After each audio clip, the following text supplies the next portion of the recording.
In today's video, I'm going to teach you how to add new asset type in Xero. Starting from your Xero dashboard, head to the main menu and open Accounting. From there, choose Fixed Assets. This takes you to the Fixed Assets area where you manage asset records, depreciation, and settings. In the top corner, look for the three-dot More menu and open it. Then choose Settings. You'll land on the Fixed Asset Settings page. Here's where we define the rules that Xero will use whenever you add an asset of a particular type. Select New Asset Type to begin. First, give your asset type a clear descriptive name. Pick something your team will instantly recognize, like office equipment, vehicles, or IT hardware. A consistent naming approach makes reporting cleaner and prevents mistakes later. Next, link the key accounts.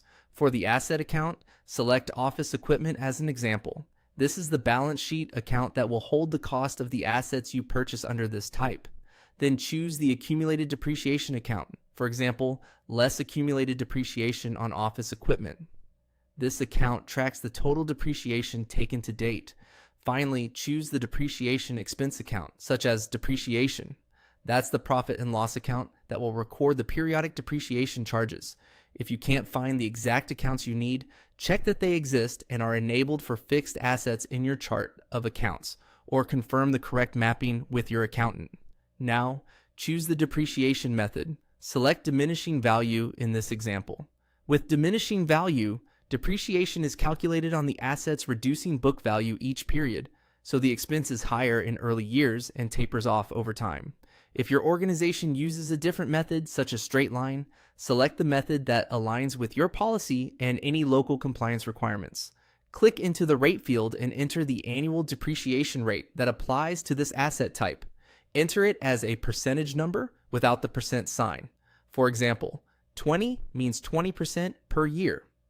Always verify the rate against your accounting policy or tax guidance before saving. When everything looks correct, click Save.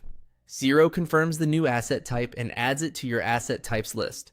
From now on, when you register a new fixed asset, you can choose this type and Xero will automatically use the accounts, method, and rate you just set. You can return to settings at any time to review or update these details if your policy changes.